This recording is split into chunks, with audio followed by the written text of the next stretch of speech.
আমার যে বন্ধুরা দেশে বলছে না, যারা আমাদের কলকাতায় আছে, তারা বলছে প্রচণ্ড গরম গরম গরম। তারা একবার এসে প্লিজ কাতার থেকে ভিজিট করে যাও। ওকে, কাতারে কেমন গরম সেটা একবার কমসে কম অনুভব করে যাও। যদি গরমের অনুভব যদি পেতেই হয় তা একবার কাতারে চলে আসুন, তাহলে গরম কাকে বলে বুঝতে পারবেন। আপনারা দেশে আছেন, গাছপালা আছে, কত গাছপালা, নদী নালা, খাল বিল, বৃষ্টি হচ্ছে, তার সত্ত্বেও সকালে বলছে উফ কি গরম কি গরম, টিকতে পারছি না। হাই রে ভগবান, যদি একবার কাতারে আসেন সেই মানুষগুলো, তারা বুঝতে পারবেন যে কাতারে গরমটা কি জিনিস, গরম কাকে বলে। হ্যাঁ, কেমন গরম সেটা আপনারা মেহসুস করতে পারবেন। এখানে কিন্তু আমাদের দেশের মতন কোনো গাছপালা কিছু নেই দাদা। এখানে অল্প দুটো একটা গাছ আছে, আর এখানে কোনো বৃষ্টির বাবাল নেই। এত গরম, মানে মানে বলে বোঝাতে পারবো না।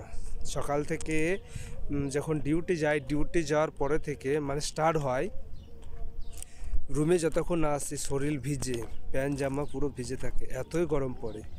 দেশে আমাদের কলকাতা বা আমাদের ইন্ডিয়াতে কতটা গরম, তার থেকে অনেক অনেক অনেক বেশি গরম এখানে।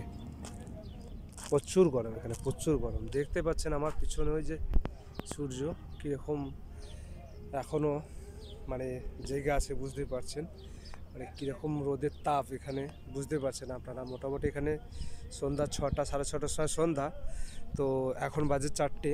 যদিও আমি ভিডিওটা কখন পোস্ট করব জানি না, তো আপনাদেরকে জাস্ট একটু দেখানোর জন্য আমি ভিডিওটা করেছি।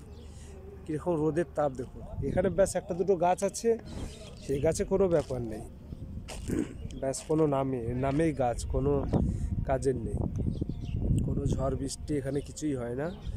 তো যাই হোক, আপনারা যে গরম গরম করছেন, হ্যাঁ আমিও জানি দেশে গরম পড়ে, কিন্তু এখানকার মতন অত না, তাই না? তাই ফেসবুক খুললেই উফ কি গরম, উফ কি গরম।